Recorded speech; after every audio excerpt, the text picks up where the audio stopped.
नक्कली भुटानी शरणार्थी प्रकरणमा मुद्दा कमजोर बनाउने सरकारकै खेल। कान्तिपुर समाचारमा आज सरकारको न्यूनतम साझा कार्यक्रम कार्यान्वयन हुनेमा अर्थविदको आशंका। प्रधानमन्त्रीलाई परिणाममुखी काममा ध्यान दिन सांसदहरूको सुझाव। यो सँगै रात्रो मच्छिन्द्रनाथ रथ निर्माण थालियो। आज हामीसँग हुनेछन्। स्वास्थ्य बीमाको औचित्यमाथि नै उठ्यो प्रश्न। अन्तर्राष्ट्रियमा इजरायलद्वारा लेबनान र गाजामा रकेट आक्रमण र खेलकुदमा वर्णलिपूर्ण इङ्ग्लिस प्रिमियर लिगमा फर्किएको लगायतका प्रसङ्ग। नमस्कार। अब मुख्य समाचार। भुटानी शरणार्थीलाई व्यवस्थापन गर्ने नाममा गृह मन्त्रालयको भूमिका नै शङ्कास्पद। बिचौलिया पक्राउ परे पनि गृहका पदाधिकारीलाई उन्मुक्ति दिने चलखेल। संविधानले मौलिक हक अन्तर्गत राखेको स्वास्थ्य सेवामा अझै पुगेन नागरिकको पहुँच। 7 प्रदेशका अस्पतालमा स्वास्थ्य कर्मीको अभाव। स्वास्थ्य बीमा कार्यक्रम पनि प्रभावहीन। सरकारको साझा न्यूनतम कार्यक्रमले अर्थतन्त्रमाथिको जोखिम नहट्ने अर्थविदको दाबी। जनताका समस्यामा भन्दा महत्त्वाकांक्षी योजनामा केन्द्रित रहेको टिप्पणी। सबैभन्दा लामो मानिने रातो मच्छिन्द्रनाथको जात्रा विधिवत रूपमा सुरु। पाटनका अधिकांश सडक खनिएकाले रथ परिक्रमा गराउन कठिन हुने स्थानीयको गुनासो। र पेरिस ओलम्पिक छनौटको दोस्रो लेगमा आज नेपाल र भियतनाम भिड्ने। दोस्रो चरण प्रवेश चुनौतीपूर्ण। लगानी र अवसर नपाउँदा महिला टोलीको प्रदर्शन खस्कदो। तेस्रो मुलुकमा पुनर्वासपछि शिविरमा बाँकी रहेका भुटानी शरणार्थीलाई व्यवस्थापन गर्ने नाममा गृह मन्त्रालय र त्यहाँकै पदाधिकारीको भूमिका शङ्कास्पद देखिएको छ।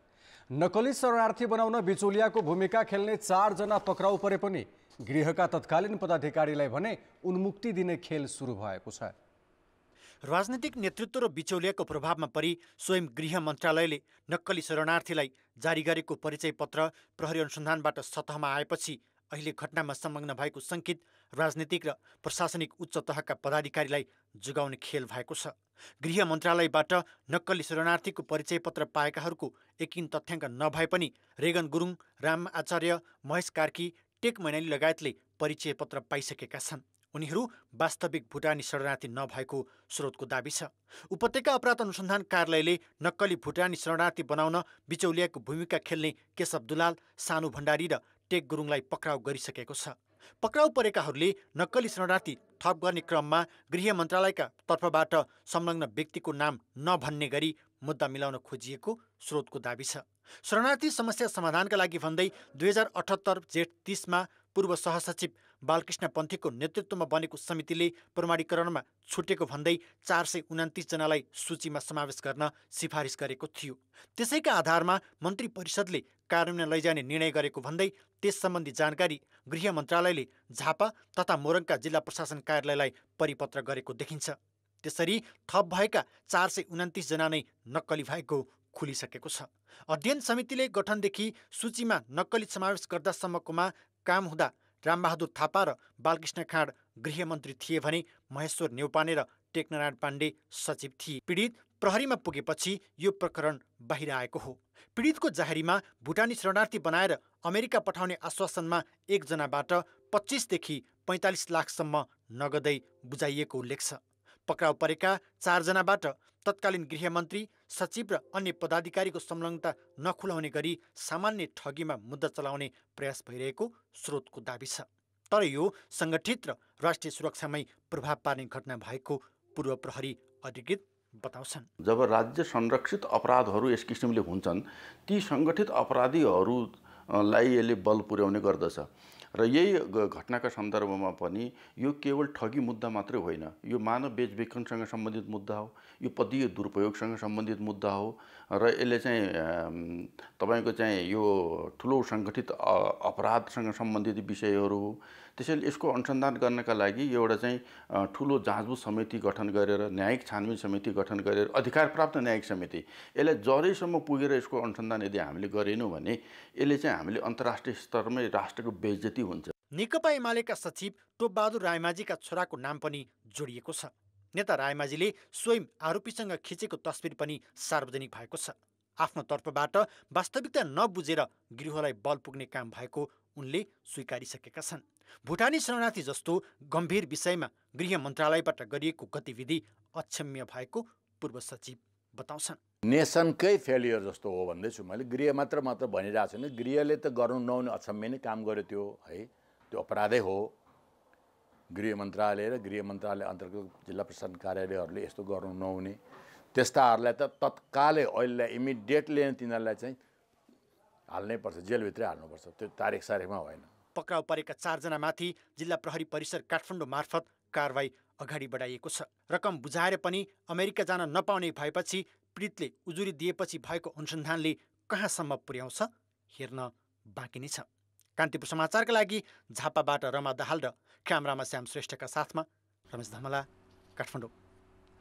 नक्कली भुटानी शरणार्थी बनाएर अमेरिका लैजाने भन्दै 800 बढी नेपालीसँग रकम वसुल्ने गिरोहमा राजनीतिक दलका नेताहरूको पनि संलग्नता देखिएपछि यसको बाछिटाले नेकपा एमालेलाई पनि छोएको छ। एमाले उपाध्यक्ष रामबहादुर थापा, सचिव टोपबहादुर रायमाझी लगायतका नेताहरूको राजनीतिक संरक्षणमा गिरोहले ठगी धन्दा चलाएको खुलासा भएको छ। थापा केपी ओली नेतृत्वको तत्कालीन सरकारको गृहमन्त्री थिए, तर गम्भीर अपराधमा आफ्ना नेताको संलग्नताबारे एमालेले थाहै नपाए जस्तो गरिरहेको छ। कि होइन लिनुभएको छ कि छैन भनेर त हामीले भन्ने कुरा भएन। म उहाँको कुरालाई विश्वास गर्छु। होइन भने सरकारले छानबिन गरिरहेछ, सरकारी संयन्त्रले छानबिन गरिरहेछ, त्यहाँबाट पत्ता लागोस्। हामीले यसमा थप बोल्ने कुरा के रहेर। एमाले उपाध्यक्ष थापा र सचिव रायमाझीसँगै काङ्ग्रेस नेत्री सुजाता कोइरालाका सहयोगी समेत ठगी प्रकरणमा मुछिएको पाइएको छ। राजनीतिको आडमा हुने यस्ता अपराधमा नेताहरूको नाम मुछिँदा सम्बन्धित पार्टी नेतृत्व मौन रहनु रहस्यमय छ। नेपाली काङ्ग्रेसका महामन्त्री गगन थापाले प्रधानमन्त्री पुष्पकमल दाहाललाई निर्देशन र घोषणामा नअल्मलिन सुझाव दिएका छन्। अहिलेको राजनीतिक प्रणालीले नागरिकहरू आत्तिएको अवस्थामा रहेको भन्दै थापाले अलिकता पनि अलमल नगरी समयको सदुपयोग गर्न प्रधानमन्त्रीलाई सुझाव दिए। प्रतिनिधि सभाको हिजोको बैठकमा विशेष समय लिएर बोल्दै काङ्ग्रेस महामन्त्री थापाले सरकारले साझा न्यूनतम कार्यक्रम संसद मार्फत सार्वजनिक गर्नुपर्ने बताए। साझा कार्यक्रम घोषणाभन्दा पनि कार्यान्वयन हुनु जरुरी रहेको भन्दै उनले त्यसको कार्यान्वयनका लागि प्रधानमन्त्रीमै आत्मविश्वास नभएको उल्लेख गरे। सरकार भनेको एक प्रकारले प्रधानमन्त्री हो। अब कमन मिनिमम प्रोग्राम पछाडि यात्रा सुरु भयो। मेरो लक्ष्य प्रष्ट छ। यो लक्ष्यसम्म पुर्याउने जिम्मेवारी मेरो हो। जस भए पनि मेरो, अब जस भए पनि मेरो भन्ने अठोट त्यो दृढता, त्यो आत्मविश्वास प्रधानमन्त्रीमा हुनुपर्छ। तर कता कता मैले प्रधानमन्त्रीजीको काम कारबाहीहरू हेर्दै गर्दा त्यो आत्मविश्वास नभएको, बढी अलमल भएको पाइरहेको छु। केही कार्यक्रमहरूमा मलाई अतिथिको रूपमा बोलाइयो, मैले भने म भ्याउँदिनँ। आयोजकहरूले भन्नुभयो प्रधानमन्त्री आउँदै हुनुहुन्छ, प्रधानमन्त्रीलाई फुर्सद हुने, तिमीलाई फुर्सद नहुने, अप्ठ्यारो लागि म गएँ। मेरो प्रधानमन्त्रीले यति धेरै फुर्सद किन छ भनेर कहिलेकाहीँ म छक्क पनि पर्छु। उद्घाटनमा जाने भ्याइएको छ, सम्मेलनमा जाने भ्याइएको छ। सरकारले 3 महिनाको फरकमा ल्याइएका 2वटा साझा न्यूनतम कार्यक्रममा प्राथमिकतामा राखिएका कार्यक्रमहरू लगभग उस्तै छन्। राजनीतिक समीकरण बदलिएसँगै सरकारले ल्याएको साझा कार्यक्रममा प्राथमिकताको वरीयता भने फेरिएको छ। एमाले अध्यक्ष केपी शर्मा ओली नेतृत्वको उच्चस्तरीय राजनीतिक संयन्त्रले बनाएको साझा कार्यक्रममा सेवा प्रवाहलाई जोड दिएको थियो भने अहिलेको गठबन्धन सरकारले संविधानको रक्षा र संघीयता कार्यान्वयन जस्ता विषय उठाएको छ। 2वटा साझा कार्यक्रम बीच के कुरामा भिन्नता छ त? प्रधानमन्त्री पुष्पकमल दाहाल नेतृत्वको सरकारले पुस 25 गते र चैत 23 गते गरी 2 पटक न्यूनतम साझा कार्यक्रम सार्वजनिक गर्यो। पुस 25 गतेदेखि दाहालको कुर्सी फेरिएको छैन, तर राजनीतिक समीकरणमा केही दल फेरिएका छन्। पहिलो गठबन्धन सरकारमा आबद्ध एमाले, राष्ट्रिय प्रजातन्त्र पार्टी, राष्ट्रिय स्वतन्त्र पार्टी र जनमत पार्टी बाहिरिएका छन् भने काङ्ग्रेस, जनता समाजवादी पार्टी, लोकतान्त्रिक समाजवादी पार्टी र नागरिक उन्मुक्ति पार्टी सत्तासीन भएका छन्। यसको छनक सरकारको साझा न्यूनतम कार्यक्रममा देखिएको छ। र यसमा प्रस्तुत भएका विषयहरूलाई हेऱ्यो भने पनि कुनै मेहनत गरेर त्यो चाहिँ अहिले तत्काल जनताले चाहिँ हाम्रो निम्ति देशभरिको कुनै पनि चाहिँ जिल्लाको कुनै पनि क्षेत्रको कुनै पनि नागरिकले यो हाम्रो क्षेत्रका लागि मेरो निम्ति हाम्रो निम्ति ल्याइएको हो भन्ने कुराको त्यसमा कुनै विषयवस्तु, त्यसको गम्भीर्यता, त्यसको तयारी यो केही पनि देखिँदैन। चैत 23 मा जारी साझा कार्यक्रमले 9 वटा बुँदामा प्राथमिकता तय गरेको छ। पहिलो प्राथमिकता संविधानको रक्षा र परिमार्जन, विकास, गणतन्त्र सुदृढीकरण र संघीयता कार्यान्वयन गर्ने भन्ने छ। यसअघि पुस 25 मा जारी कार्यक्रमको पहिलो बुँदामै नागरिकता र नेपाली पहिचान थियो। सरकारले पूर्णता पाएको 6 महिनाभित्र नेपाली नागरिकका सन्तानले नागरिकता नपाउने अवस्थाको अन्त्य गर्ने भनिएको थियो। संसदको अधिवेशनबाट यथाशीघ्र नागरिकता सम्बन्धी समस्या समाधान गर्ने र 1 वर्षभित्र सबै नेपालीलाई राष्ट्रिय परिचय पत्र वितरण गर्ने लेखिएको थियो। अहिले सरकारले पूर्णता पाएको 6 महिनाभित्र नागरिकता ऐन पारित गर्ने बाचा अघिल्लो साझा कार्यक्रमबाट जस्ताको त्यस्तै राखिएको छ। मन्त्री परिषदले पूर्णता पाएको मितिबाट 6 महिनामा कानुन बनाउन भाका राखिएको हो। सरकारले पूर्णता पाउनु र नपाउनुसँग नागरिकता विधेयक जोड्नुको औचित्य देखिँदैन। त्यसकारण नागरिकता ऐन त वास्तवमा 6 महिनाभित्र भनेको कुरा 6 महिना पुर्याउनुपर्छ भन्ने कुरा होइन र अलिअलि सहमति खोज्नुपर्छ यो विषयमा। त्यसले गर्दा केही समय लागेको हो। अघिल्लो साझा कार्यक्रममा सबै नेपालीलाई 1 वर्षभित्र राष्ट्रिय परिचय पत्र वितरण गरिसक्ने उल्लेख थियो। अहिले यो विषयलाई हटाइएको छ। सरकारी सूचना प्रणालीबीच अन्तर आबद्धता गर्ने विषय नयाँ साझा कार्यक्रममा समेटिएको छ। पछिल्लो कार्यक्रममा शान्ति प्रक्रिया र सङ्क्रमणकालीन न्याय सम्बन्धी बाँकी काम 2 वर्षमा पुरा गर्ने उल्लेख छ। अघिल्लो कार्यक्रममा यसमा यति धेरै शब्द खर्चिएको थिएन। सङ्क्रमणकालीन न्यायलाई पूर्णता दिने र विस्तृत शान्ति सम्झौताले निर्दिष्ट गरेका लक्ष्यहरूलाई पूर्णता दिने भन्ने विषयमा नि प्राथमिकता छ। त्यो तयारी आज सङ्घीय सरकारले गरेको पनि छ। पुसमा जारी कार्यक्रममा कुनै पनि कालखण्डमा भएका भ्रष्टाचार र जो कोही भ्रष्टाचारीमाथि कानुनी कारबाही अघि बढाउने लेखिएको थियो। तर अहिले भ्रष्टाचारको छानबिन गरी कडा कारबाही गर्ने मात्र लेखिएको छ। पानी प्यास लागेको मान्छेले त पानी पिउनु पर्यो नि त। पानीको निबन्ध पढेर त प्यास बुझ्दैन नि। सो साझा न्यूनतम कार्यक्रम भ्रम छर्ने मात्र हिसाबले र एकछिनको लागि आफ्नो सत्ता टिकाउनलाई मात्र गर्नु हुँदैन भन्छु क्या म, हैन। कविताको सङ्ग्रह जस्तो बनाएर मात्र जहिले पनि 3-3 महिनामा साझा न्यूनतम कार्यक्रम ल्याएर जनताले त्यसलाई स्वीकार्नु हुँदैन। अघिल्लो कार्यक्रमले तोकेरै संसदको अघिल्लो अधिवेशनबाट नागरिकता, निजामती, शिक्षा जस्ता 1 दर्जन नयाँ ऐन ल्याउने बाचा गरेको थियो। अहिलेको कार्यक्रममा आवश्यक ऐन यथाशीघ्र पारित गराउने लेखिएको छ। सरकारी सेवालाई सहज बनाउन टाइम कार्ड, टोकन लागू गर्ने जस्ता विषय पनि अघिल्लोकै हुबहु छन्। मिटर ब्याजलाई दण्डनीय अपराध बनाउने गरी कानुन संशोधन गर्ने बाचा भने नयाँ छ।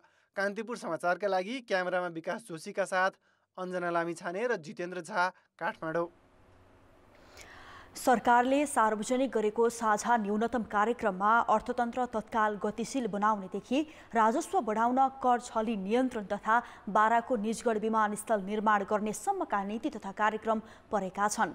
महँगी र चर्को ब्याज दरको मारमा आम जनतालाई राहत दिने खालका भन्दा पनि तत्काल कार्यान्वयन गर्न नसकिने खालका कार्यक्रम सरकारले अघि सारेको विज्ञहरूको टिप्पणी छ। सरकारले विकास खर्च गर्न नसकेका कारण बजारमा पैसाको अभाव छ। निर्माण व्यवसायले काम सकिसकेको 65 अर्ब बराबरको रकम त सरकारले नै रोकेको छ। त्यस्तै सरकारले सही तरिकाले कागजात पेश गर्न नसक्दा विदेशी दात्री निकायबाट 20 अर्ब बराबरको रकम लिन बाँकी छ। तर पुँजीगत खर्च बढाउने र शोध भर्ना रकम कसरी लिने विषयमा भने सरकारको कुनै योजना छैन। आम जनताले बेहोर्नु परेका समस्या सम्बोधन गर्ने भन्दा पनि तत्काल कार्यान्वयन गर्न नसकिने खालका योजनामा केन्द्रित भएको विज्ञको टिप्पणी छ। हामी बिग्रिँदै छैनौँ है, हामीले भएका समस्यालाई तत्कालीन रूपमा अल्पकालीन रूपमा केही सम्बोधन गर्दैछौँ भन्ने एक प्रकारको विश्वसनीयता जगाउनु पर्ने यो जुन कमन मिनिमम प्रोग्राम हो। अब यो एउटा निबन्ध लेखे जस्तो पञ्चवर्षीय कार्यक्रम, निजगढ एयरपोर्ट बनाउनु त 5 वर्षले पनि पुग्दैन नि। त्यस कारण यस्तो गम्भीरता नभएको कुनै पनि देशको समस्यालाई गहिराइमा नबुझिकन निबन्धको हिसाबले ल्याइएको यस्तो कार्यक्रमले हामीलाई कतै पनि पुर्याउँदैन। साझा न्यूनतम कार्यक्रममा स्वदेशी तथा विदेशी लगानी आकर्षण गरी लगानी मैत्री वातावरण तयार गर्ने उल्लेख छ। तर वास्तविकता फरक छ। गत वर्षभन्दा दोब्बर बढी महँगो ब्याजका कारण स्वदेशी लगानीकर्ता हस्केका छन् भने विदेशी लगानीकर्ता अन्य देशमा भन्दा थप लाभ पाउन नसकेकाले नेपाल आउन चाहिरहेका छैनन्। 100मा 2-3टा कुरा मात्रै लागू गर्न सकियो भने पनि साह्रै गनिमत हुन्छ। यी सबै आदर्श कुरा छन्, सहज रूपमा लागू गर्न सकिँदैन हो। बरु केही कुरामा चाहिँ हामी अलिकति चाहिँ अडिक हुन सक्छौँ, जस्तो भ्रष्टाचार नियन्त्रण अथवा सेवा प्रवाहमा चाहिँ विकृति विसङ्गतलाई नियन्त्रण, एडमिनिस्ट्रेटिभ ह्यासल्स भन्छ, त्यस्ता कुराहरू नियन्त्रण गर्ने, अलिकति लगानीको वातावरणको निमित्त चाहिँ अलिकति उद्योगपति व्यवसायको डुइङ बिजनेस इन्डेक्समा अलिकति सुधार गर्ने, करप्सन पर्सेप्सन इन्डिकेटरलाई चाहिँ अलिक सुधार गर्ने। अहिले राजस्वभन्दा चालु खर्च 28 अर्ब बढी छ, तर सरकारले चालु खर्च घटाउन यसअघि नै 4 वर्ष अघि सरकारले तयार पारेको प्रतिवेदन कार्यान्वयनका विषयलाई भने प्राथमिकतामा राखेको छैन। प्रतिवेदनमा 21 सङ्घीय मन्त्रालयलाई घटाएर 16मा झार्न, महाशाखा र विभागमा कर्मचारी घटाउँदै अनावश्यक विकास समिति तथा बोर्ड खारेज गर्न सुझाव दिएको थियो। को प्रतिवेदन एकदम कार्यान्वयन गर्ने इम्प्लिमेन्टेबल छ हैन, त्यसैले फेरि नयाँ आयोग बनाऊ, आफ्ना पार्टीका आसेपासेलाई त्यहाँ देऊ हैन, 4-5 महिना उनीहरूलाई तलब भत्ता खुवाऊ गर्नु साट हो।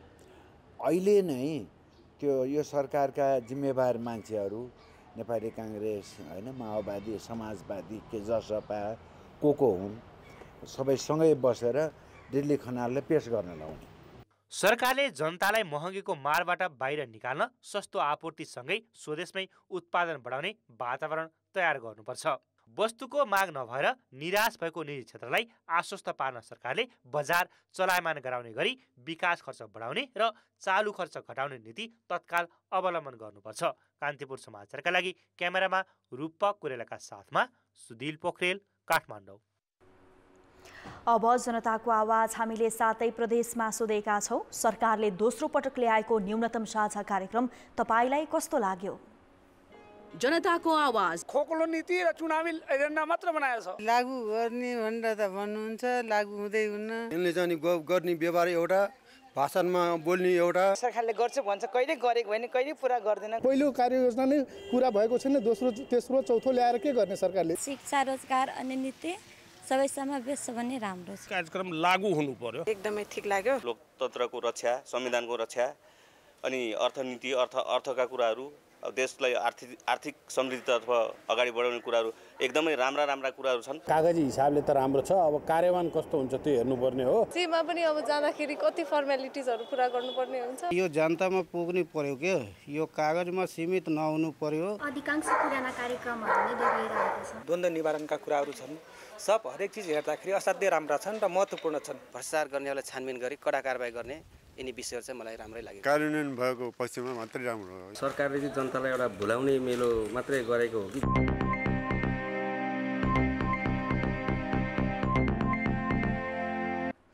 समाचार अझै बाँकी छन्। अब बाँकी समाचार। पर्यटकीय नगरी पोखराको पर्याय हो फेवाताल, तर मानवीय गतिविधि र प्राकृतिक कारणले यो तालको क्षेत्रफल खुम्चिदो छ।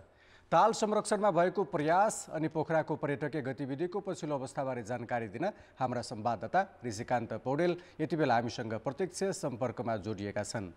ऋषिकान्तजी, फेवातालको आकार सागुरिँदै गएको सुनिन्छ। अहिले फेवातालको संरक्षण कसरी भइरहेको छ? यहाँले भने जस्तै पोखराको फेवाताल जुन 50 वर्ष अगाडि भन्दा अहिलेको यो समयसम्म प्रति वर्ष नै सागुरिँदै गएको भन्ने चाहिँ यो तथ्याङ्कले देखाउँछ। किनकि यसका संरक्षणका लागि धेरै सरकारी र गैर सरकारी समितिहरू बने। ती समितिहरूको प्रतिवेदन नै कुनै वर्ष फेवातालको क्षेत्रफल बढ्ने र कुनै वर्ष घट्ने गर्दछ। पछिल्लो समयको अवस्थामा चाहिँ कुरा गर्ने भने 2069 सालमा सरकारले बनाएको विश्वप्रकाश लामिछाने नेतृत्वको एउटा समितिले 6.54 वर्गमिटर क्षेत्रफल भएको फेवाताल, त्यस पछाडि ताल संरक्षण नक्साङ्क तथा सीमाङ्कन समिति जो पुण्य पौडेलको नेतृत्वमा बन्यो यहाँको, उसकोमा आए पछाडि 5.726 वर्ग मिटर चाहिँ यो फेवातालको क्षेत्रफल प्रतिवेदनमा सार्वजनिक भएको छ र त्यसैलाई नै अहिले आधिकारिक रूपमा फेवातालको क्षेत्रफल मानिएको छ। यो बिचमा यो 10 वर्षको अवधिमा जसरी हामीले सामान्य अर्थमा बुझ्यौँ भने 1200 रोपनी भन्दा बढी क्षेत्रफल को यो फेवाताल पुरिएको या त्यसमा अतिक्रमण भएको भन्ने स्पष्ट देखिन्छ। यसले पनि के देखाउँछ भने पोखराको फेवाताल जहाँ मुहाने खोलाहरू छन्, ती खोलाहरूबाट आउने ढुङ्गा माटो जुन बालुवाहरू छ त्यसको पुरै लएपछि यहाँका स्थानीयहरूले र त्यस ताल किनारका व्यक्तिहरूले बिस्तारै त्यसमा खेतीपाती गर्ने र तालमा आफ्नो जग्गामाथि अतिक्रमण गराउने यो प्रवृत्ति बढ्दो छ। त्यसैले पनि पोखराको छेउतालको क्षेत्रफल वर्षेनी यो घट्दो क्रममा छ। तालको सौन्दर्य र संरक्षणमा के कस्ता चुनौतीहरू देखिएका छन्? खास गरी पोखराको यो फेवातालको सुन्दरता भनेको नै खास यसको क्षेत्रफल र यसको ठुलो यो क्षेत्रफललाई हो, जहाँ आन्तरिक र बाह्य पर्यटकहरू फेवा किनारमा आएर रमाउन चाहन्छन्, आफूलाई कमसेकम फेवामा समाहित गर्न चाहन्छन् यो सुन्दरताको हिसाबले। तर वर्षेनी खुम्चिएको अवस्थामा रहेको यसले आन्तरिक पर्यटक तथा बाह्य पर्यटकहरूलाई समेत अलिकति त्यो चिन्ता तुल्याउने गरेको छ, किनकि 10 वर्ष अगाडि आएर हेरेको फेवाताल र अहिले हेरेको फेवातालको क्षेत्रफल निकै सागुँदै गएको छ। यसको पश्चिमतर्फ रहेको हर्पन खोला, बेट्याली खोला, लौरू खोलाबाट फर्क आउने जुन वर्षा मासमा आउने बाढीहरू छ त्यसले बिस्तारै ताल कुद्दै गएको र त्यही चाहिँ अब पुरो पुराइका कारण नै फेवातालको क्षेत्रफल बढ्दै आएको छ। यसले पनि आन्तरिक तथा बाह्य पर्यटकहरू जुन फेवा या पोखराको परायको रूपमा लिने यो फेवातालको सुन्दरता छ, सुन्दरता माथि नै प्रश्न हुने गरी चाहिँ यो अतिक्रमण भएको छ या पुरिएको छ। त्यस्तै सामान्य हिसाबमा सरकारी या गैर सरकारी संस्थाहरूले फेवातालमा रहेको यो जलकुम्भी धारलाई सफा गर्ने गरेका छन् शनिबार या बिदाको दिनमा, त्यसले अलिकति सुन्दरतामा खपेको छ। त्यस्तै फेवातालका विभिन्न गतिविधिहरू या जल गतिविधिहरूले पनि फेवाको सुन्दरतामा अलिकति केही थप बने पुर्याएका छन्। यद्यपि यसलाई अझै त्योभन्दा माथि पुर्याउनु भने जरुरी छ। फेवाताल घुम्न आउने पर्यटकका लागि अहिले के कस्तो व्यवस्था गरिएको छ? अहिले त्यहाँ पर्यटक बढ्दै गएका छन् कि के छ? यिनी खास गरी पोखराको पर्यटन हुने बित्तिकै यहाँ आउने आन्तरिक र बाह्य पर्यटकको चहल पहललाई नै लिने गरिन्छ।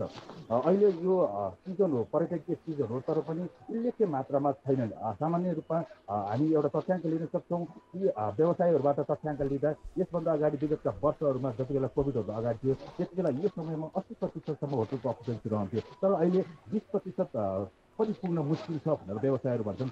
यसको पछाडि अर्को पनि कुरा छ, यसको अहिले आन्तरिक र बाह्य पर्यटकहरू कुनै सहरी क्षेत्रमा मात्रै नभए ग्रामीण क्षेत्रमा आफ्नो पर्यटकीय गतिविधिलाई बढावा दिइरहेका छन्। अर्थात् पोखरालाई ट्रान्जिट सिटीका रूपमा या ट्रान्जिट सहरका रूपमा प्रयोग गरेर यिनीहरू 1 लाख या छोटो अवधि मात्रै पोखरामा बिताएर त्यसरी ग्रामीण क्षेत्रतर्फ लाग्ने गरेका छन्। त्यसले पनि पोखरामा पर्यटकको सङ्ख्या घटेको भन्ने हुनसक्छ। जबकि सरकारी तथ्याङ्क मात्रै हेऱ्यो भने यो मार्च महिनामा मात्रै नेपाल पर्यटक बोर्डका अनुसार 1 लाखभन्दा बढी पर्यटकहरू भित्रिएका छन्, तर पोखराका व्यवसायहरूको कुरा गर्ने हो भने 20% पनि अकुपेन्सी छैन। त्यसैले पनि पोखराभन्दा पोखराका आसपासमा रहेका ग्रामीण क्षेत्रहरूमा पर्यटकहरू अहिले चहल पहल बढेको हो कि भन्न सकिन्छ। तैपनि अब यो नयाँ वर्ष आउँदैछ, नयाँ वर्षको अवसरमा पोखरामा हरेक वर्ष हुनेहरूको महोत्सव हुने गरेको छ। त्यसमा आन्तरिक पर्यटकहरू, त्यस्तै यहाँका विभिन्न तीर्थस्थलहरूमा बाह्य पर्यटक, त्यसमा पनि भारतीय पर्यटकहरूको आगमन भने बढ्दो छ। त्यो केही सकारात्मक या सुखद पक्ष चाहिँ हुनसक्छ। हस्, धन्यवाद ऋषिकान्तजी। उनी थिए कास्की स्थित हाम्रा संवाददाता ऋषिकान्त पौडेल फेवाताल दिन प्रतिदिन अतिक्रमणमा परेको बारे जानकारी गराउँदै। अब बाँकी समाचार। वैदेशिक रोजगारीको सिलसिलामा मृत्यु भएका श्रमिकले पाउने बिमा रकम ठगी गर्ने 6 जनालाई प्रहरीले पक्राउ गरेको छ। उपत्यका अपराध अनुसन्धान कार्यालयले पक्राउ परेकाहरूलाई हिजो सार्वजनिक गरेको हो। पक्राउ पर्नेमा काभ्रे रोसी गाउँपालिकाका रामबहादुर तामाङ, सर्लाही लालबन्दीका विनोद कुमार लामा, डिक बहादुर मल्ल, रविन्द्र मुक्तान, प्रकाश बहादुर गोले र सर्लाही हरिवनका रुद्रमान गोले छन्। वैदेशिक रोजगारीका क्रममा मृत्यु भएका नेपालीले बिमा बापत पाउने रकम मृतकका आफन्तलाई थोरै दिएर बाँकी आफूले लिने गरेको पाइएपछि उनीहरूलाई काठमाडौँका विभिन्न स्थानमा पक्राउ गरी सार्वजनिक गरिएको हो। परिवारले पाउने रकममा पनि ठगी भएको अवस्था एयरपोर्टबाटै सुरु भएको सूचनाको सहितको हाम्रो अनुसन्धानले देखेको अवस्था पनि छ। उनीहरूले विदेशबाट मृतकको शव आएपछि परिवारलाई काठमाडौँ बिमाको रकम लिन बोलाउने र कोठामा थुनेर ठगी गर्ने गरेको प्रहरीले जनाएको छ। प्रहरीले उनीहरूका साथबाट मृतकको नागरिकता, राहदानी, जन्म दर्ता, मृत्यु दर्ता, विवाह दर्ता, वडा कार्यालयको सिफारिस, बिमा कम्पनीको लेटर प्याड लगायतका कागजात बरामद गरेको छ। पक्राउ परेकाहरूलाई ठगी सम्बन्धी कसुरमा कारबाही चलाउने प्रहरीले जनाएको छ। नेपालकै सबैभन्दा लामो रातो मच्छिन्द्रनाथको जात्रा विधिवत रूपमा सुरु भएको छ। रातो मच्छिन्द्रनाथको मूर्तिको महास्नान गरेसँगै जात्रा सुरु भएको हो। रातो मच्छिन्द्रनाथको जात्रा विधिवत रूपमा सुरु भएसँगै रथ निर्माण थालिएको छ। यसपटक वैशाख 11 गते रथलाई नगर परिक्रमा गराउने साइत छ। तर रथ परिक्रमा गराइने पाटनका अधिकांश सडक खनिएकाले कतै खाल्डा खुल्डी छन् त कतै निर्माण सामग्री थुपारेर राखिएको छ। रातो मच्छिन्द्रनाथको मूर्तिलाई पाटनको मच्छिन्द्र बहालबाट लगनखेल लगेर महास्नान गरियो। मूर्ति खटमा राखेर लगनखेल पुर्याउने बाटो दिउँसो मात्रै धमाधम सम्याइएको थियो। विगत 2 वर्षदेखि एसियाली विकास बैंकको सहयोगमा ललितपुर महानगरपालिकाले शङ्खमूलदेखि लगनखेलसम्म ढल बिछ्याउने काम गरिरहेको छ। जात्रा सुरु भइसक्दा पनि सडक भद्रगोल नै छ। एयरपोर्ट बनाउँछ फेरि भत्काउँछ। यो काम गरेकै यो चितोबुतो भएन कि यहाँको मान्छेलाई छिटो काम सकाएन। यहाँ मच्छिन्द्रनाथको अब आउने जात्रा आउनलाई सुरु भइसक्यो। शङ्खमूलदेखि पाटन दरबार स्क्वायर छेउसम्मको भागमा ढल बिछ्याउने र सडक पुर्ने काम भए पनि पिच गर्न बाँकी छ। तर मङ्गलबजारदेखि लगनखेलसम्म खनिएको सडक नै पुर्न बाँकी छ। ललितपुरको महापाल क्षेत्रमा त झन् ढल बिछ्याउने काम नै भएको छैन। ललितपुर महानगरपालिकाले भने वैशाख 4 गते भित्र सडक सम्याउने मात्र नभएर पिच नै गरिसक्ने दाबी गरेको छ। सम्ममा पनि लगनखेलको इदी टोलमा धेरै ठाउँमा खाल्डो थियो र रातभरि हामी काम गर्यौँ र त्यो खाल्डो सबै पुर्ने काम आज सम्पन्न भएको छ। पुलचोकमा रातो मच्छिन्द्रनाथको रथ निर्माण गरेपछि गाबाहाल, सुन्धारा, चक्रबैल, ठटिटोल हुँदै रथलाई लगनखेल पुर्याइन्छ। केही दिन रथलाई लगनखेलमा राखेर नरिवल खसाल्ने जात्रा गरिन्छ। त्यसपछि रथ पूर्ण ठटिटोलमा लगिन्छ। साइत जुराएर रथलाई जाउलाखेल पुर्याउँदै भोटो जात्रा गरेपछि 1 महिनाभन्दा लामो मच्छिन्द्रनाथको जात्रा सकिन्छ। कान्तिपुर समाचारका लागि क्यामेरामा सुरज खड्काका साथ सृजना बास्तोला, ललितपुर। नागरिकलाई सहज स्वास्थ्य सेवा उपलब्ध गराउन भन्दै सरकारले 2072 सालमा स्वास्थ्य बीमा कार्यक्रम सुरु गर्यो। 7 वर्षको बीचमा 65 लाख नागरिक स्वास्थ्य बीमामा आबद्ध भएका छन्, तर उनीहरूले सहज सेवा पाउन सकेका छैनन्। त्यही कारण 30%ले बीमा नवीकरण नगर्दा यो कार्यक्रमको औचित्यमाथि नै प्रश्न उठेको छ। कैलालीबाट 2072 साल चैतबाट सुरु भएको स्वास्थ्य बीमा कार्यक्रम अहिले 77 जिल्लाका 748 स्थानीय तहमा विस्तार भइसकेको छ। बीमा बापत वार्षिक 3,500 रुपियाँ तिर्दा 5 जनाको परिवारले जनै 1 लाख रुपियाँसम्मको उपचार निशुल्क पाउँछन्। त्यसबाहेक प्रति व्यक्ति 700 तिर्दा 20,000 को सेवा थप हुँदै गएर 2 लाखसम्मको उपचार पाउन सक्ने व्यवस्था छ। निजी, सरकारी र सामुदायिक गरी 455 वटा स्वास्थ्य संस्था बीमामा सूचीकृत छन्। तर कहिले बीमामा आबद्ध अस्पतालको सहज पहुँच अभाव त कहिले झन्झटिलो प्रक्रियाका कारण नागरिकले सहज सेवा पाउन सकेका छैनन्। सुविधा होला भनेर यो बीमा गरेको 2 पटक 3 पटक फर्किरहेको छु। निमै औषधि पाइएको छैन। यो अस्पतालमा आए पनि भयो नआए पनि अब बीमा गर्ने हो कि छोड्ने हो कि थाहा छैन। 3 दिन भयो यहाँ आएको। अब अस्ति आउँदा नि भिडियो एक्सरे गर्न 2 दिन लाग्यो मलाई होइन। अब बिमा त छ नि त, तर अब हामीलाई हुँदैन। इको गर्नलाई भनेको उसले वैशाखको अन्तिममा आइज भन मलाई। स्वास्थ्य बिमा चाहिँ गरेको, तर स्वास्थ्य बिमा अनुसार यहाँ औषधि किन्न खोज्दा औषधिहरू चाहिँ नपाएको जस्तो भयो, बाहिरैबाट किन्नु पर्यो। त्यसो त 2074 सालमा जारी भएको बीमा ऐनमा प्रत्येक नेपाली नागरिक स्वास्थ्य बीमा कार्यक्रममा आबद्ध हुनुपर्ने उल्लेख छ। त्यसअनुसार सरकारले सबै नागरिकलाई बीमामा आबद्ध हुन आह्वान गर्दै आएको छ। काठमाडौँ र ललितपुर महानगरपालिका सहितका 5 स्थानीय तहमा त यो कार्यक्रम सुरुसम्म भएको छैन।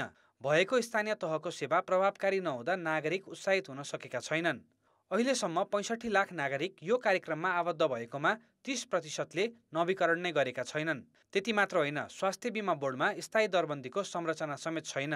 जनशक्ति व्यवस्थापन सहितको योजना स्वास्थ्य मन्त्रालयमा बुझाएको 2 वर्ष भइसक्दा पनि काम अघि नबढेको बोर्डको गुनासो छ। 100% नवीकरण त छैन होइन, किनभने अहिले आजसम्मको तथ्याङ्क हेर्दाखेरिमा 70% चाहिँ नवीकरण छ। स्वास्थ्य बीमा बोर्डमा अब जुन थाई सङ्गठन संरचना हामीले बनाएर पेश गरेका छौँ, त्यो थाई सङ्गठन संरचना यो जबसम्म बन्दैन, जबसम्म त्यो अनुसार चाहिँ बीमा बोर्डले कर्मचारी भर्ना गर्न पाउँदैन, तबसम्म यो गाह्रो भइरहन्छ। स्वास्थ्य बीमा बोर्डले सूचीकृत स्वास्थ्य संस्थालाई बीमा बापतको रकम समयमै भुक्तानी गरेको छैन। अहिले बोर्डले अस्पतालहरूलाई 3 अर्ब भुक्तानी गर्न बाँकी छ। यता बीमा बोर्ड स्वायत्त निकाय भए पनि सरकारले मन्त्रालयको शाखा जस्तै व्यवहार गरेको भन्दै बीमा बोर्डको अध्यक्षले करिब 2 महिना अघि राजीनामा नै दिएका थिए। अस्तव्यस्त बोर्ड र सेवा प्रवाहमा देखिएको सुस्तताले बीमा कार्यक्रम प्रभावकारी हुन नसकेको हो। एउटा त 12 महिना 12 काल दक्ष जनशक्ति, दक्ष स्वास्थ्यको जनशक्ति, औषधि उपकरणहरूको चाहिँ उपलब्धता नभएर हो। दोस्रो भनेको 12 महिना 12 काल राम्ररी पहुँच नभएर, जनतालाई त्यहाँसम्म जाने पहुँच नभएर हो। शहरी क्षेत्रमा चाहिँ अननेसेसरी चाहिने नचाहिने इन्भेस्टिगेसन गरिदिएको छ, चाहिने नचाहिने ब्लड टेस्टहरू गराएका छन्, चाहिने नचाहिने औषधिहरू लेखिदिएर चाहिँ त्यो बिमित मान्छेको चाहिँ 3500को जुन 1 लाख बराबरको पाउँथ्यो त्यो चाहिँ चाँडै नै सकिएको छ। र यो दुवै कुरो चाहिँ बिमा बोर्ड र स्वास्थ्य मन्त्रालयले पनि बुझेका छन्, तर अब किन गर्नु नसक्या हो त्यो चाहिँ अब मैले थाहा पाएँ। सहज स्वास्थ्य सेवा पाउनु नागरिकको मौलिक हक हो। त्यसमाथि बिमामा आबद्ध भइसकेका नागरिकले त झन् सजिलै सेवा पाउनुपर्ने हो। तर सरकारी अलमलका कारण स्वास्थ्य बिमा कार्यक्रमको प्रभावकारितामै प्रश्न उठेको छ। कान्तिपुर समाचारका लागि जिल्ला सहकर्मीहरू र क्यामेरामा सुरज खड्काका साथ कृपाल गौतम, काठमाडौँ। संविधानले स्वास्थ्यलाई मौलिक हक अन्तर्गत राखेको छ, तर मुलुकको जनसङ्ख्या 2 करोड 91 लाख पुग्दा जनसङ्ख्याको सापेक्षतामा स्वास्थ्य सेवाको विस्तार हुन सकेको छैन। साथै प्रदेशको स्वास्थ्यको अवस्था कस्तो छ त? जिल्ला सहकर्मीहरूको सहयोगमा तयार पारिएको यो रिपोर्ट। 49,61,000 जनसङ्ख्या रहेको कोशी प्रदेशमा ओखलढुङ्गा बाहेक 13 जिल्लाका अस्पतालमा एमडी तहका चिकित्सक सेवारत छन्। तर प्रदेश सरकारले चलाएको अस्पतालमा सिटी स्क्यानको सुविधा समेत छैन। इलाम अस्पतालले मृगौलाका बिरामीलाई डायलासिस सेवा दिँदै आएको छ भने उदयपुरमा सुरु गर्ने तयारी छ। प्रदेशमा चिकित्सक र स्वास्थ्यकर्मी गरी 850 जनाको दरबन्दी रहेकोमा 500 मात्र कार्यरत छन्। लोकसेवा आयोग जबसम्म खोलिँदैन, जबसम्म चाहिँ लोकसेवा आयोगले पर्याप्त जनशक्ति चाहिँ तय गर्दैन, तबसम्म यो स्वास्थ्य क्षेत्र कुनै ठाउँमा पनि पुरा गर्न सकिँदैन। मधेसमा पूर्वाधार सन्तोषजनक नै भए पनि दक्ष जनशक्ति अभाव छ। 7वटा प्रादेशिक अस्पताल, मधेस स्वास्थ्य विज्ञान प्रतिष्ठान, मधेस जनस्वास्थ्य प्रयोगशाला र खोप भण्डारण केन्द्र समेत छन्। तर 420 जनाको दरबन्दी रहेकोमा 194 जना मात्रै कार्यरत छन्। हामी पदपूर्तिको कारणले हाम्रो त्यो स्वास्थ्यकर्मीको धेरै कमी त्यो विभिन्न विभागमा भएको कारणले पनि हामीले जस्तो स्वास्थ्य अवस्था हुनुपर्छ, स्वास्थ्यको कामहरू गर्ने हाम्रो चाहना छ, त्यसमा त कमी छ। बागमती प्रदेशका 13 जिल्लामा एक-एकवटा अस्पताल, स्वास्थ्य कार्यालय र जिल्ला आयुर्वेद कार्यालयहरू छन्। देशकै सबैभन्दा बढी 61,26,000 जनसङ्ख्या रहेको बागमतीमा प्रदेश सरकारबाट अनुमति लिएका 50 या बढीका 50वटा निजी अस्पताल छन्। तर 882 स्वास्थ्यकर्मीको दरबन्दी रहेकोमा 600 मात्रै कार्यरत छन्। हामीले स्वास्थ्य सेवालाई अझै गुणस्तर रूपमा चाहिँ प्रवाह गर्नको लागि, विशिष्टीकृत सेवा पनि प्रवाह गर्नको लागि हामीले यस आबोमा 627 जना करारका कर्मचारीहरू भर्ना गरेर विभिन्न जिल्लामा चाहिँ हामीले चाहिँ यहाँबाट चाहिँ पदस्थापना गरेका छौँ। 24,79,000 जनसङ्ख्या रहेको गण्डकीमा 18 सरकारी र 70वटा निजी अस्पताल छन्। सरकारी अस्पतालमा उपचार नहुँदा बिरामीहरू महँगा निजी अस्पतालमा जान बाध्य छन्। 379 स्वास्थ्यकर्मीको दरबन्दी रहेको गण्डकीमा 251 मात्रै पदपूर्ति भएको छ। विशेष गरी बजेटको अभाव र जति मात्रामा चाहिँ विशिष्टीकृत सेवालाई लगानी लगाएर हामी अगाडि बढ्नुपर्ने हो, त्यसमा चाहिँ केही कमजोरीहरू छन्। लुम्बिनी प्रदेशमा 24वटा स्वास्थ्य संस्था छन्। अस्पतालमा पूर्वाधार र उपकरण थपिए पनि 1249 दरबन्दी मध्ये 676 को मात्रै पदपूर्ति हुन सकेको छ। प्रदेश तथा सङ्घ मातहतका अस्पताल गरी लुम्बिनीमा 1530वटा शैय्या छन्। केन्द्र सरकार मातहत भेरी अस्पताल, राप्ती विज्ञान प्रतिष्ठान र खजुरा क्यान्सर अस्पताल सञ्चालित छन्। जनशक्तिको कमी छ अरूवालै र हामी करारबाट चाहिँ जो जनशक्ति पुरा गरिरहेका छौँ। सरकारी दरबन्दीमा 33% मात्र स्वास्थ्यकर्मी रहेको कर्णालीमा 161 जना विशेषज्ञ चिकित्सकको दरबन्दी तोकिए पनि 28 जना मात्रै कार्यरत छन्। 236 नर्सको दरबन्दी भए पनि त्यहाँ 157 दरबन्दी खाली छ। हामीले सेवा प्रदान गर्ने बेलामा आवश्यक भनेको जनशक्ति हो। पहिलो भने स्वास्थ्य जनशक्ति, जसमा चाहिँ प्रदेश स्तरमा चाहिँ हाम्रो स्वीकृत दरबन्दी भन्दा झन्डै 40% मात्रै पदपूर्ति रहेको अवस्था छ। अहिले थायी पदपूर्तिको कुरा गर्दाखेरि 27,11,000 जनसङ्ख्या रहेको सुदूरपश्चिम प्रदेशले पनि दरबन्दी अनुसार चिकित्सक पाएको छैन। सुदूरपश्चिमवासीहरू उपचारका लागि काठमाडौँ वा भारत धाउनुपर्ने बाध्यतामा छन्। 160 विशेषज्ञ चिकित्सकको दरबन्दी भए पनि 100 जना मात्रै कार्यरत छन्। सुदूरपश्चिममा समग्र रूपमा हेर्ने हो भने दक्ष जनशक्तिहरू, त्यसमा पनि विशेष गरेर भन्ने हो भने विशेषज्ञ चिकित्सक र MBBS BDS गरेका स्वास्थ्य कर्मीहरूको एकदमै अभाव नै रहेको छ। यता काठमाडौँका वीर, पाटन, शिक्षण र कान्ति जस्ता ठूला अस्पतालमा समेत शल्यक्रियाका बिरामीले 1 वर्षसम्म पालो नपाउने अवस्था छ। सरकारी अस्पतालमा पूर्वाधार र जनशक्ति अभाव नै प्रमुख समस्या हो भने चिकित्सकको बढ्दो विदेश पलायन रोक्नुपर्ने अर्को चुनौती सरकार सामु छ। अब जनमतमा हाम्रो प्रश्न छ, नेपालमा स्वास्थ्य बीमा कार्यक्रमलाई प्रभावकारी बनाउन के गर्नु पर्ला? ए. बीमा बारे जनचेतना, बी. सहज प्रक्रिया र सी. प्रभावकारी अनुगमन। जनमतको अन्तिम परिणाम आज साँझ 8 बजेको कान्तिपुर समाचारमा प्रसारण गर्नेछौँ। कृपया NEWS न्युज स्पेस AB वा सी टाइप गरी 34001मा SMS गरी आफ्नो मत व्यक्त गर्नुहोला। आर्थिक र अन्तर्राष्ट्रिय समाचार अझै बाँकी छन्। अर्थ र विकास। बसमा होस् या विमान, हरेक यात्रुले तोकिएको मापदण्ड पूरा गर्नै पर्छ। हवाई यात्रामा त अझ बढी नियमहरूको पालना गर्नुपर्ने हुन्छ। बुधबार बुद्ध एयरको जहाजमा 2 यात्रुबीच कुटाकुट भएपछि हवाई जहाजका यात्रुले कस्ता मापदण्ड पूरा गर्नुपर्छ भन्ने चासो बढेको छ। गैर सैनिक हवाई उडान ऐन 2015मा विमानका यात्रुले गर्न हुने र नहुने कुराहरू उल्लेख गरिएको छ, जसमा जाँड, रक्सी वा नशालु पदार्थ सेवन गरेर मातिन नहुने, चालक दलका सदस्य वा अन्य यात्रुलाई आक्रमण गर्न नहुने, विमानमा क्षति पुर्याउन नहुने र विमान परिचारिकाले दिएको निर्देशन पालना गर्नुपर्ने जस्ता नियम छन्।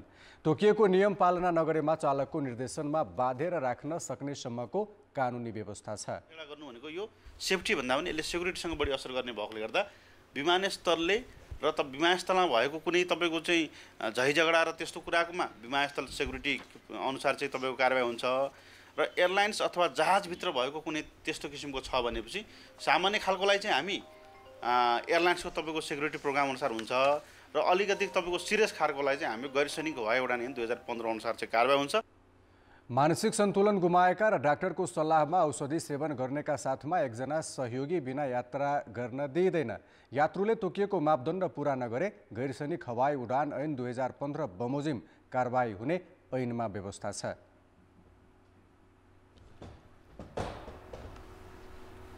अब अन्तर्राष्ट्रिय समाचार। इजरायली सेनाले दक्षिणी लेबनान र गाजामा रहेका प्यालेस्टिनी लडाकु समूह हमासलाई लक्षित गरी क्षेप्यास्त्र प्रहार गरेको छ। यसै साता बिहिबार भएको क्षेप्यास्त्र प्रहार हमासले गरेको आरोप लगाउँदै त्यसको प्रत्युत्तर दिएको इजरायली सेनाले बताएको छ।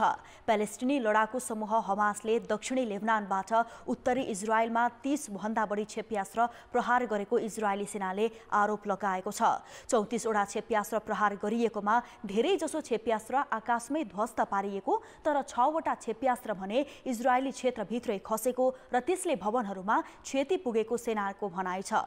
हमासले भने कसले क्षेप्यास्त्र प्रहार गर्यो भन्ने बारे आफूलाई कुनै जानकारी नभएको जनाएको छ। लेबनानबाट एकसाथ यतिका धेरै क्षेप्यास्त्र प्रहार गरिएको विगत 17 वर्ष यताकै पहिलो पटक भएको अन्तर्राष्ट्रिय समाचार माध्यमले जनाएका छन्। लेबनानबाट क्षेप्यास्त्र प्रहार भइरहेकै समयमा हमास नियन्त्रित गाजा क्षेत्रबाट पनि 25 वटा क्षेप्यास्त्र प्रहार भएको र प्रति उत्तरमा आफूहरूले हवाई कारबाही गरेको इजरायली सेनाले जनाएको छ। इजरायली प्रहरीले 2 दिन अघि मात्रै जेरुसलेम स्थित अल अक्सा मस्जिदमा छापा हानेर त्यहाँ प्रार्थना गरिरहेका मानिसमाथि कुटपिट गरेपछि दुवै पक्षबीच तनाव बढेको हो। समाचार अझै बाँकी छन्। खेलकुद समाचार। नमस्कार, कान्तिपुर खेलकुद समाचारमा स्वागत छ। नेपाली राष्ट्रिय महिला टिमले पेरिस ओलम्पिक छनौटको दोस्रो लेगमा आज भियतनामसँग प्रतिस्पर्धा गर्दैछ। पहिलो लेगमा नेपाल भियतनामसँग 5-1 गोलको फराकिलो अन्तरले पराजित भएको थियो। अघिल्लो खेलमा हार बेहोरेका कारण घरेलु टोलीको दोस्रो चरण प्रवेशको सम्भावना निकै कमजोर छ। प्रशिक्षक अनन्तराज थापाले दोस्रो लेगमा सकेसम्म स्तरीय प्रदर्शन गर्ने बताएका छन्। आज कम्तीमा 5-0 गोलको जितले मात्र नेपालको अघिल्लो चरण प्रवेश गर्ने सम्भावना रहन्छ। भियतनाम विरुद्ध यो अन्तरको जित निकै मुस्किल हुने थापाको भनाइ छ। यद्यपि पहिलो खेलमा भएका गल्ती सच्याउने मौकाको रूपमा दोस्रो खेललाई हेरेको उनले बताए। फिफा वरियतामा नेपालभन्दा 67 स्थान माथि रहेको भियतनाम विरुद्ध गोल गरेकी सावित्रा भण्डारीले एक्सपोजरको कमी प्रदर्शनमा देखिएको बताएकी थिइन्। आगामी जुलाई अगस्तमा न्युजिल्यान्ड र अस्ट्रेलियामा हुने फिफा विश्वकप खेल्ने तयारीमा रहेको भियतनामका लागि भने ओलम्पिक छनौटको दोस्रो चरणमा पुग्न नेपालसँग 4-0 को पराजय पनि पर्याप्त हुनेछ। खेल दशरथ रङ्गशालामा साँझ 6 बजे सुरु हुनेछ। नेपालले महिला फुटबलको अन्तर्राष्ट्रिय प्रतियोगितामा सहभागिता जनाउन थालेको 4 दशक भयो, तर निरन्तर सहभागी हुन थालेको भने सन् 2010 यता मात्रै हो। अन्तर्राष्ट्रिय फुटबलमा पुनरागमनपछि नेपालले उत्कृष्ट प्रदर्शन गर्दै आएको थियो। 2023 को फिफा विश्वकपमा कोटा थपिएकाले नेपालले पनि विश्वकप खेल्न सक्ने आकलन थियो, तर दक्षिण एसियामै खुम्चिएको नेपाललाई हराउँदै बलियो भियतनामले विश्वकप कति टाढा छ भनेर प्रश्न पारिदिएको छ। खेलाडी भन्छन् नेपालको मुख्य समस्या दक्षिण एसियाभन्दा माथि सोच्न नसक्नु हो। सन् 2019 मा टोकियो ओलम्पिकको छनौटमा नेपाली महिला फुटबल टोली दोस्रो चरणमा प्रवेश गरेको थियो। त्यतिबेला नेपालले फिफा वरियतामा 44औं स्थान माथि रहेको म्यानमारलाई मात्र नभई दक्षिण एसियाका अब्बल मानिएका भारत र बङ्गलादेशलाई बराबरीमा रोक्दै अघिल्लो चरणको यात्रा तय गरेको थियो। दोस्रो चरणमा भने नेपालको प्रदर्शन राम्रो रहन सकेन। त्यतिबेला निरु थापा, सावित्रा भण्डारी, अनिता बस्नेत जस्ता अब्बल खेलाडीको वर्चस्व रहेको महिला टिमलाई राम्रो प्रशिक्षण, पर्याप्त एक्सपोजर र सुविधा थिएन। त्यही कारण नेपालका लागि विश्वकप, ओलम्पिक जस्ता ठूला प्रतियोगिता सपनामा सीमित भए र दक्षिण एसियामै खुम्चिनु पर्यो। अझ यसपटक त विश्वकपमा छनौट भइसकेको भियतनामले पनि नेपालको स्तर छर्लङ्ग बनाइदियो। अनि म्यानमार पछाडि अलिकति कम्पिटेटिभ ओपोनेन्ट भनेको हामी भियतनाम पायौँ। भियतनामसँग खेल्नुभन्दा अगाडिको जति पनि अब हामीले चाहिँ वर्कआउट गऱ्यौँ त्यति बेला चाहिँ हामी चुक्यौँ जस्तो लाग्छ। र उनीहरूको ऱ्याङ्किङ वाइज हेर्ने हो भने उनीहरूको लेभलको कुनै टिमसँग हामीले फ्रेन्डली म्याचेसहरू खेलेको भए चाहिँ हामीले केही हदसम्म हाम्रो गेम सुधार्न सक्यौँ होला। कुनै पनि प्रतियोगितामा राम्रो नतिजा ल्याउने हो भने आफूभन्दा बलिया टोलीसँग अभ्यास गरिन्छ। प्रशिक्षक, पूर्वाधार लगायतमा लगानी बढाउनु पनि उत्तिकै आवश्यक मानिन्छ। तर नेपाली महिला फुटबल टोलीको हकमा सम्भावना भएर पनि यो कहिले लागू भएन। 5 पटकसम्म साफ च्याम्पियनसिपको उपविजेता बनेको नेपालले आफ्नो स्तर सुधार्न सकेन। बरु बङ्गलादेश, भुटान जस्ता देश निकै अघि बढिसकेका छन्। मेरो ब्याचबाट आइरहेको प्लेयरहरू चाहिँ आजसम्म स्ट्रगल गर्दाखेरि त्यही हो, साउथ रिजनदेखि हामीले माथि उठेर हेर्दैनौँ। अनि मात्रै जब साउथ रिजनको जुन साफ च्याम्पियनसिप आयो र आइसके पछाडि हाम्रो भिजन माथिल्लो भिजन भएको साफ जित्छ त। साफकै भिजन भयो भने त साफमै अल्झिरह्यो भने त हामीले त कुनै पनि टुर्नामेन्टहरू, कुनै पनि टाइटलहरू जित्न सक्दैनौँ। खेलाडीको प्रदर्शन र एसियाली छनौट आधार मान्ने हो भने पुरुषभन्दा महिला टिमको विश्वकप छनौटको बाटो सहज देखिन्छ। तर इन्फाले महिला फुटबलको संरचनालाई कहिले पनि गम्भीर रूपमा लिएन। यसपटक पनि नेपालका लागि दोस्रो चरणमा पुग्ने राम्रो अवसर थियो, तर घरेलु मैदानमा भएको ओलम्पिक छनौटका लागि नेपालले मात्रै 1 महिना तयारी गर्यो, जुन भियतनाम जस्तो टिमसँग खेल्न पर्याप्त भएन। हामी एउटा अलग सिक्नुपर्दो रहेछ भने यदि हामी ग्रो गर्नु छ भने चाहिँ अलिकति यस्तै अब हामीले त एसियाना कन्ट्रीको नेसनहरूसँग चाहिँ महिला फुटबलको टिमलाई चाहिँ म्याक्सिमम चाहिँ खेलाउनु पर्ने म्याचहरू खेलाउनु पर्ने जस्तो मैले चाहिँ अब मैले बताएको। राष्ट्रिय टिम राम्रो हुन घरेलु संरचना बलियो हुनुपर्छ। तर नेपालमा महिला फुटबलको घरेलु प्रतियोगिता शून्य प्राय छ। न त खेलाडीले एक्सपोजर पाउँछन्। अब पनि महिला फुटबललाई सहभागितामा मात्रै सीमित बनाउने हो भने नेपाललाई दक्षिण एसियामा कमजोर मानिने देशले नै नउछिन्लान् भन्न सकिन्न। कान्तिपुर समाचारका लागि क्यामेरामा हेम प्रसाईका साथ खेलकुद ब्युरोको रिपोर्ट। वनली पुनः इङ्ग्लिस प्रिमियर लिगमा बढुवा भएको छ। भिन्सेन्ट कम्पनीको प्रशिक्षणमा रहेको वनली गैराती भएको दोस्रो डिभिजनको लिग च्याम्पियनसिपमा मिडल्सब्रलाई 2-1 गोलले पराजित गर्दै प्रिमियर लिगमा फर्किएको हो। पाहुना टोली वनलीले खेल सुरु भएको 12औं मिनेटमा अग्रता लिएको थियो। उसका लागि आस्ले सवर्न्सले गोल गरेका थिए। 48औं मिनेटमा घरेलु टोलीका चुबा आकपमले पेनाल्टी मार्फत गोल गर्दै खेल 1-1 को बराबरीमा ल्याए। तर 66औं मिनेटमा कनर रोबर्ट्सले गोल गरेपछि वनली फेरि 2-1 ले अगाडि रहेको थियो। त्यसपछि भने मिडल्सब्रबाट त्यति धेरै चुनौतीको सामना गर्नु परेन। गत नोभेम्बर यता वनली लिगमा अपराजित छ। वनली गत सिजन प्रिमियर लिगको अन्तिम खेलबाट रेलिगेसनमा परेको थियो। त्यसपछि म्यानचेस्टर सिटीका पूर्व डिफेन्डर खोम्पनीले बेल्जियन शीर्ष डिभिजनको क्लब छोड्दै बर्नलीको जिम्मेवारी लिएका थिए। शीर्ष स्थानमा रहेको उसले तालिकामा 19 अङ्कको अग्रता लिएको छ। अब लिगका बाँकी 7 खेलबाट 11 अङ्क जोडे बर्नलीले उपाधि जित्नेछ। बर्नलीको 39 खेलबाट 87 र दोस्रो स्थानमा रहेको शेफिल्ड युनाइटेडको 76 अङ्क छ। खेलकुद समाचार अहिलेलाई यति नै। कान्तिपुर समाचार अहिलेलाई सकियो। कान्तिपुर टेलिभिजन हेर्दै गर्नुहोला। नमस्ते।